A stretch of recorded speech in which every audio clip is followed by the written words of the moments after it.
Hello students and welcome back to our channel Excellent Learning point.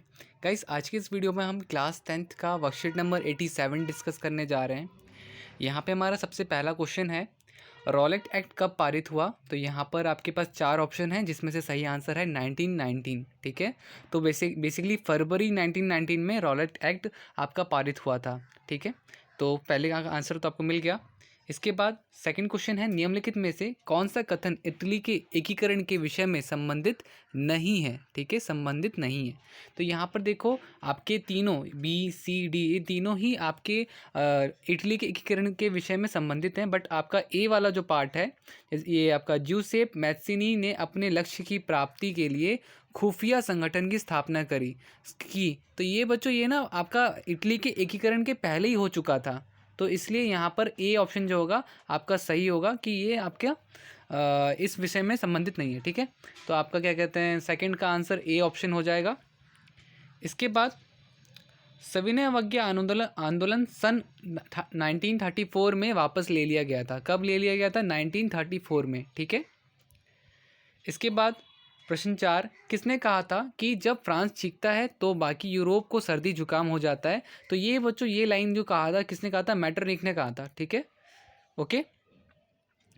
इसके बाद आपके पास कुछ बड़े बड़े बड़े क्वेश्चंस के अब आ गए हैं, लघु उत्तरीय क्वेश्चन। तो यहाँ पर देखो, आपका सबसे पहला है 19वीं शताब्दी में महिलाओं के चित्र किस प्रकार राष्ट्रवाद के रूपक में परिवर्तित हो गए, उदाहरण सहित व्याख्या कीजिए। तो बच्चों, यहाँ पर इसका आंसर होगा, तो यहाँ पे हमें बताना है उत्तर 5 में कि कौन कौन से जो महिलाओं के चित्र थे, तो वो किस तरह से देश के लिए आपके कुछ ना कुछ मैसेज दे रहे थे, किस तरह से दे रहे थे। तो आपको उत्तर 5 लिखना है, 19वीं शताब्दी में यूरोपीय महाद्वीप में राष्ट्रवाद मतलब कि नेशनलिज्म की एक लहर चली जिसमें यूरोपीय देशों का कायाकल्प कर दिया। इसमें महिलाओं के चित्रों को राष्ट्रवाद के रूपक में परिवर्तित कर दर्शाया गया है। अब यहाँ पे उदाहरण जो मैं आपको बता रहा हूँ उससे आपको समझ में आएगा। जैसे मरियाने, यह फ्रांस का रूपक चित्र था। क्या था? मरियाने जो था आपका, ये आपका फ्रांस का रूपक चित्र था जो आज़ादी और राष्ट्रवाद की भावनाओं को लोगों के अंदर बढ़ाती थी। ठीक है, ये पिक्चर कुछ इस तरह से बनी हुई थी जहाँ पर आज़ादी और मतलब क्या किस तरह का मैसेज हमें मिलता था इससे, तो इस तरह इसमें हमें मैसेज मिलता था आज़ादी और राष्ट्रवाद की भावनाओं को लोगों के अंदर बढ़ाती थी ये। ठीक है, तो ये बेसिकली हमारा पहला हो जाएगा। उसके बाद दूसरा उदाहरण है जर्मनिया। जर्मेनिया क्या है? तो यह जर्मन देश का रूपक चित्र था। यह सहलुबूत की पत्तियों का मुकुट सिर पर पहनी थी जो साहस का प्रतीक था। ठीक है, तो कुछ ना कुछ दोनों ही मूर्तियाँ, दोनों ही चित्र कुछ ना कुछ संदेश दे रहे थे। ठीक है, तो ये हमारा उत्तर 5 हो जाएगा।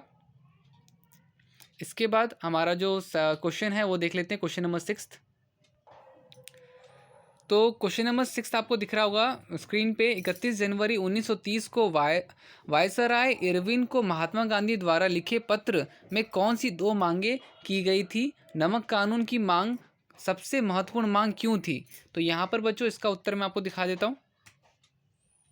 अब देखो, यहाँ पर इसका उत्तर क्या है, तो भू राजस्व का कम होना और नमक कानून का उन्मूलन, वो दो मांगे थी। ठीक है, तो पहले प्रश्न का ये देखो, पहले पार्ट का उत्तर हो जाएगा हमारा। ठीक है, इसके बाद नमक कानून इतना महत्वपूर्ण क्यों था? तो देखो, ये तो हमारा 6 के क्वेश्चन का फर्स्ट पार्ट हो जाएगा। ठीक है, अब सेकंड पार्ट यहाँ से है, जो गांधी जी ने पत्र की मांगे सबसे महत्वपूर्ण मांग लिखी थी क्योंकि नमक जैसे आम और महत्वपूर्ण साधन पर भी रोक लगी हुई थी जिसके कारण सारे वर्ग के लोगों को बहुत परेशानियां झेलनी पड़ती थी। अब नमक ऐसी चीज़ है जहाँ पर अगर गरीब इंसान हो या अमीर इंसान हो, दोनों को ही बराबर मात्रा में चाहिए होती है क्योंकि ये हमारी बेसिक नीड है। ठीक है, तो इसलिए इस पर कानून हटाने के लिए वो बात कर रहे थे। तो यहाँ पर हमारा उत्तर 6 का आंसर ये हो जाएगा। इसके बाद उत्तर 6 के बाद उत्तर 7 पहले देख लेते हैं। तो यहाँ पर उत्तर 7 क्या हमारे पास, तो यूरोप में राष्ट्र के विचार के निर्माण में संस्कृति ने किस प्रकार महत्वपूर्ण भूमिका निभाई? में राष्ट्र के विचार, तो अब देखो यहाँ पर इस प्रश्न का जो उत्तर होगा वो मैं आपको दिखा देता हूँ। अब देखो, यहाँ पर गलती से 8 लिखा गया है, तो यहाँ पर 8 नहीं होगा, ये आंसर 7 है। ठीक है, आंसर 7 है। यूरोप में राष्ट्रवाद के विकास में संस्कृति का योगदान, सबसे पहला भाषा ने पोलैंड में राष्ट्रवाद के विकास में महत्वपूर्ण भूमिका निभाई। ठीक है, इसके बाद दूसरा लोक संस्कृति, जर्मन दार्शनिक योहान गाटफ्रीड हर धर्म यहाँ का मानना था कि साध्य जर्मन संस्कृति उसके आम लोगों में निहित है। इसके बाद तीसरा संगीत, ठीक है, संगीत क्या है, तो कैरोल नाम के एक पॉलिश नागरिक ने राष्ट्रीय संघर्ष में अपने ओपेरा और संगीत का गुणगान किया तथा पोलिनेस और माजुको जैसे लोक नृत्य को राष्ट्रीय प्रतीकों में बदल दिया। ठीक है, ये हमारा हो जाएगा प्रश्न 7 का उत्तर। प्रश्न 7 है, ठीक है, प्रश्न 7 का उत्तर है। इसके बाद आते हैं आखिरी प्रश्न पे।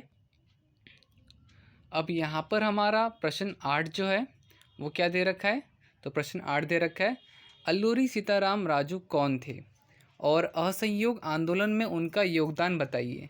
तो देखो यहाँ पर हमें सबसे पहले उत्तर में लिखना है, अल्लूरी सीताराम राजू तत्कालीन समय में भारतीय स्वतंत्रता संग्राम के एक क्रांतिकारी थे।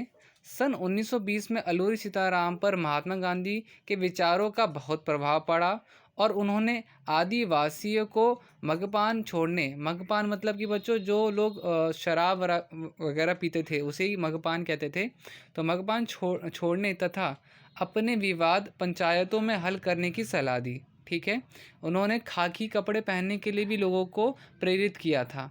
ठीक है, आप ये लाइन में यहाँ पर लिख सकते हैं। और लास्ट में क्या है कि वो क्या थे, तो वह गांधी जी के प्रशंसक थे। ठीक है, क्लियर बच्चों। तो यहाँ पे हमसे पूछा गया था असहयोग आंदोलन में उनका क्या योगदान था, तो उन्होंने क्या किया, आदिवासियों को मगपान छोड़ने में और अपने विवाद पंचायतों को हल करने में सलाह दी थी। उन्होंने गांधी जी के साथ ये सारे काम किए थे। ठीक है, तो यहाँ पे बेसिकली हमारे सारे 8 प्रश्न के उत्तर हो गए। उम्मीद करता हूँ आपको सारी चीज़ें समझ में आई होंगी। वीडियो अच्छी लगी तो प्लीज़ लाइक शेयर कमेंट ज़रूर कीजिएगा। एंड आज की वीडियो में इतना ही, मिलते हैं नेक्स्ट वीडियो में, तब तक के लिए bye bye and take care.